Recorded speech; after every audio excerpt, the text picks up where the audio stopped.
welcome to a new video. I am finally back. School has just been going on, so I've been settling into the new routine, getting myself settled, you know the drill. And yeah, now I have a video to make for you guys, and that is about all the Zootopia 2 news that we got from Destination D23, which apparently is a separate thing from D23. I don't understand it. But anyway, let's just get into all of this news. If you guys do not want spoilers, please go away. These videos are for the people who are really excited and really want to know about the film. So, let's just get into this. So first off, we have 84 days from when I'm filming this till Zootopia 2. So we're almost there, guys. We've only waited 10 plus years. I don't know how long it's been anymore.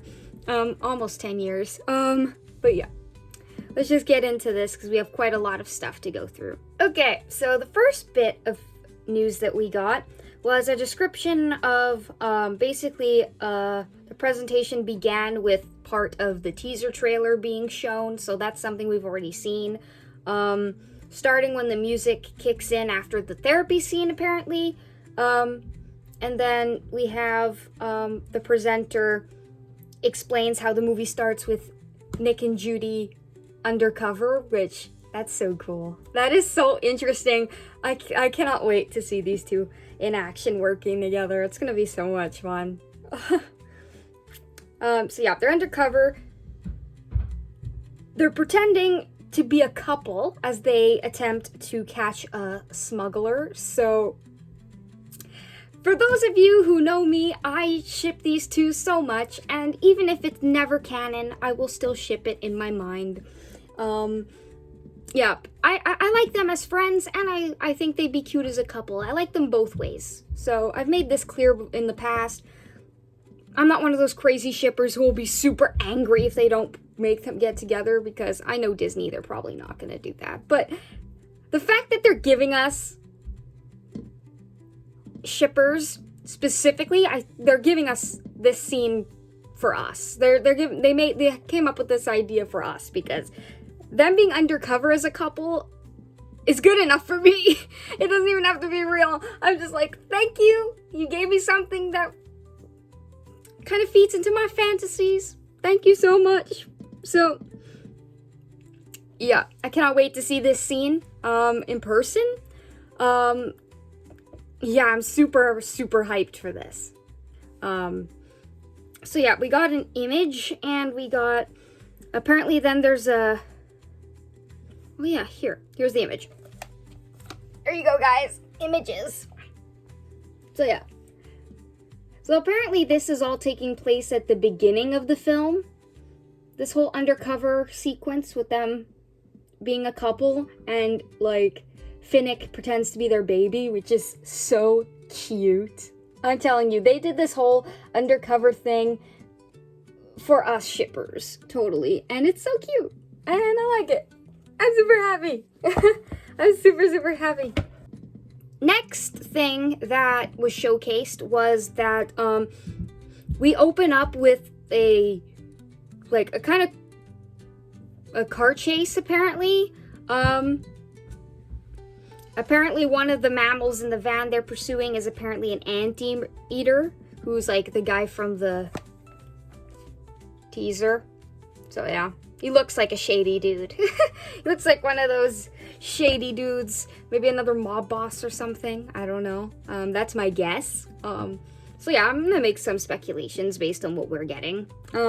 During the chase, Judy decides to jump from one car to the other, which that sounds insane. Like, what are you doing, girl? Do you want to get yourself killed or hurt? Like, oh my god. Like, Judy is serious about her job, but I don't remember her being this insane in the first movie. So I'm like, she's going all crazy, going all out. Like, girl. Oh boy. Apparently Nick feels the same way, because Nick, like, basically apparently objects to this, And also because she's the one driving. Like, what the fudge are you doing, Judy? You're a crazy girl. Oh, man. Anyway, it's unclear what happens next, but the whole thing ends with the smuggler's van careening off a bridge and into the memorial statue of the weather wall inventor, which we've talked about, the weather wall, and how the book that Nick and Judy get has, like, something to do with that. So, yeah, I don't know what this big...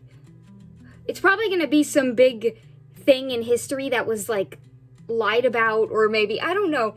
The whole thing with the book and the weather wall, I'm kind of, like, unsure of what they're going to do with this in the story. Maybe what we know about Zootopia history and the person who created the walls maybe is wrong. Maybe there's some big conspiracy. Who the hell knows? But yeah, I'm excited for this.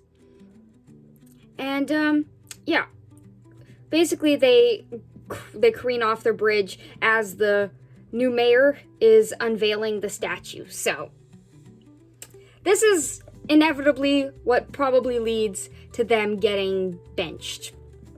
And yeah, I can see why. That is not a good look for your police department. So yeah, we continue with Jared Bush at D23 saying, as you can imagine, Chief Bogo is not thrilled about what just happened. Because, yeah, it's bad publicity, man. It's very, very bad. Oh, boy. He doesn't like it. I, on the other hand, might laugh my ass off in the theater, but hey. So, yeah, he benches them from any new cases, which is so dumb, in my opinion. Like, these two are your best. Like, why are you going to bench your best employees? Lives are at stake, man. You don't bench your best detective/police officers. Like, they should be promoted to, like, detectives or something, these two. Like, that's just my opinion. But yeah, but of course Judy, who is never willing to back down, she wants to get back in good graces with Chief Bogo and prove that she and Nick are truly a great team, which I have no qualms with that. You guys are a great team. You just need to, I don't know. I felt like they worked so well together in the first movie. I don't know why all of a sudden there are problems. I'm not sure. I don't know how I feel about this plot line, but we'll see when the movie comes out how I feel. But yeah, anyway, in true Judy fashion, she goes back through the evidence from that chase and discovers what was actually smuggled in was a dangerous snake, a pit viper apparently, who is in town to steal a precious piece of Zootopia history, which is that antique book we were talking about. Now, why a snake wants this book, Judy doesn't know, but she learns that it will be on display at the fanciest party in town, the Zootennial Gala, and apparently the gala is, like, this venue is the fanciest thing that they have ever built, in 3D for Disney, and yeah, it's got some really fancy guests, too, so that's gonna be exciting. That's the scene we're all excited for, to see Nick and Judy in some fancy get-ups together. Oh, the vibes. It's gonna be great. It's gonna be like Wolf and Diane from the gala in The Bad Guys. It's gonna be great. I'm gonna love it. So yes, I'm super pumped for this. So here's a picture of the crash when the statue's getting unveiled. So yeah, that's not a very good look.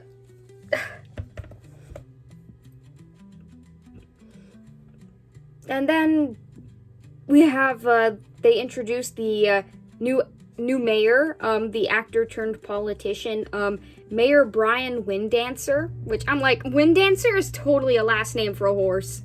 It's great. And yeah, he's played by the one and only Patrick Warburton. I like that guy. I've seen him in some stuff.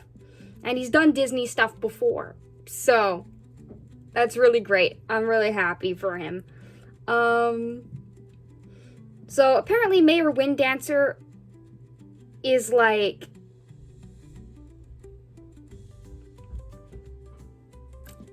how do I explain this guy?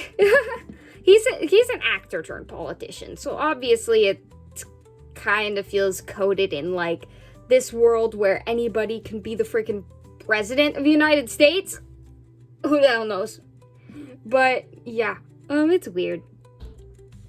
But apparently, the Wind Dancer has played a mayor in like movies or TV, but his biggest hit was the over-the-top karate-filled action movie series, The Naysayer. Don't know what that is. With this iconic catchphrase, they say justice is dead, I say nay. That's so good! That's so good! So yeah, that's gonna be really cool. So we had one image of him, of the mayor as an actor, when he was an actor, so that's cool. I'm not a horse girly, but if you are, you're gonna like this movie, I think. Then Jared Bush proceeded with the story, showing a few stills from the gala, including the one with the Baroness, played by Yvette Nicole Brown, who will also be playing an EMT Otter somewhere elsewhere in the film. So yeah, we have this. I guess Nick is performing a trick of some sort. Ex-hustler has to know how to do cool tricks, right? He has to. Maybe a magic trick. But yeah, Judy just looks like, what are you doing? I don't know what's happening here, but it's great. It's just great. Oh, I miss these two so much. So we also, apparently they show the moment that Nick and Judy decide to help Gary escape. So Gary is the snake character that they are at first pursuing because they think that he's up to no good, but he's actually in trouble and needs their help. So yeah, they decide to help Gary escape, becoming fugitives themselves, which is why in the trailers we see them running from the cops. I had a feeling they were going to be on the run from the cops. I had a feeling from one of the first pieces of art we ever got, and now the teaser. So it was like pretty obvious. Interestingly, it also appears that someone else from the ZPD is the one who saw them run away with Gary, though it's unclear exactly who it is. So yeah, one of their co-workers snitched on them, I guess. Why? I don't know. Maybe jealousy. Who the hell knows? Maybe it was they just saw it. They didn't know that they were up to no good. They just saw them run away with Gary and help him escape, and maybe it isn't done with malicious intent. But anyway, we'll see. We'll find out. Anyway, in the image we see a bit of like these claws or horns, not sure, so no one knows really who it is that sees them. But yeah, here's the image. But everything's on fire. If that doesn't tell you something is wrong, I don't know what is. But yeah. So this whole gala goes wrong, obviously. From there, Jared Bush basically described how Gary escapes into the night, leaving the book behind. So Jared then describes how they look for a reptile, like Judy and Nick look for a reptile expert in Marsh Market, which is one of the newer places we're going to see, and shows the same scene shown previously. Okay, blah, blah, blah. The rest of the presentation continued, including a better image of the boat where reptiles apparently are known to hide out. So here's that.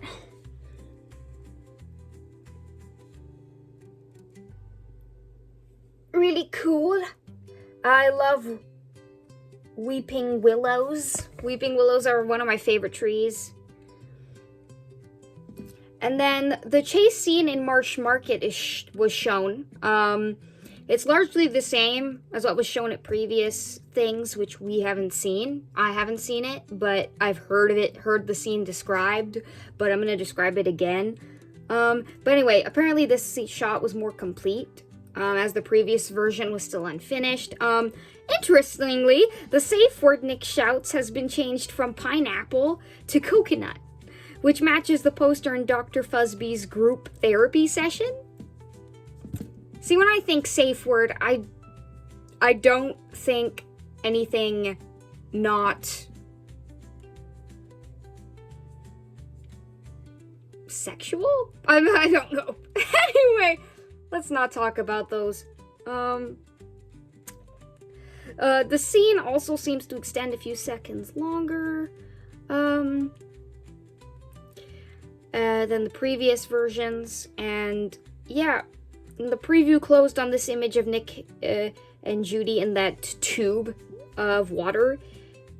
Judy is just determined, and Nick is just terrified for her, honestly. Like, this guy, he's always so worried about her. Like, either that's a really strong friendship and he really cares, or it's romantic coded. Who the hell knows? Anyway, I'm digging it. They're giving people who like them as friends what they want, and giving us shippers little things that will make us just love them more. It's just great. So yeah. Nick is obviously not happy with Judy risking her life in these ways. Anyway, Jared Bush ended the preview by doing that, by showing that beautiful image, and saying that maybe this story about a mismatched pair of a bunny and fox might show us that even in a polarized world where our differences can push us apart, sometimes simply just trying to understand one another can be the thing that can cause us to find common ground and mend our broken world. Like, isn't that beautiful? Like, I love this. This whole Zootopia world is such a great way to tackle things that are happening in today's world. And I love it. I love when movies do this. Yes, movies are for escapism, but I also love when they tackle things like this. And through Nick and Judy, I think it's the perfect way to do it. I just love it. It's so great. And we have this final image of them having an intimate, emotional moment. Don't know if this is romantic. Probably not. I'm probably just reading into it. The picture says 1,000 things. But it does seem like he's probably coming clean to her about how he's worried about her, always pushing herself to the max and always putting herself in danger. Probably that's what it is. He probably finally opens up to her, and emotionally, as a friend, probably. Because that's what they were struggling with, it seems, as partners so far from what I've heard of the film. So I'm thinking that's what's... Nick emotionally has a hard time letting people in and being emotional, because he has that whole saying, never let them see that they get to you, right? And with Judy, it's the first time that he's actually able to try and start lowering those walls. And I think it's hard for him. And I think this is going to be really cool to see Nick become vulnerable with Judy. And it's just going to be great for their friendship / relationship in whatever form it takes. So that is all the news that I have for this movie today. Thank you guys for watching. If you liked, please like it and comment down below if you're really excited for Zootopia 2. Subscribe for more animation news, animation videos. I will be starting to film this week my first Dawson animation program vlog. So yeah, I won't be able to film in school, but I will film my homework, talk to you guys at home about my homework and what's happening at school. So I will keep you guys informed. And yeah, that should come out by next weekend. So thank you guys for watching, and I'll see you guys in my next video. Bye-bye!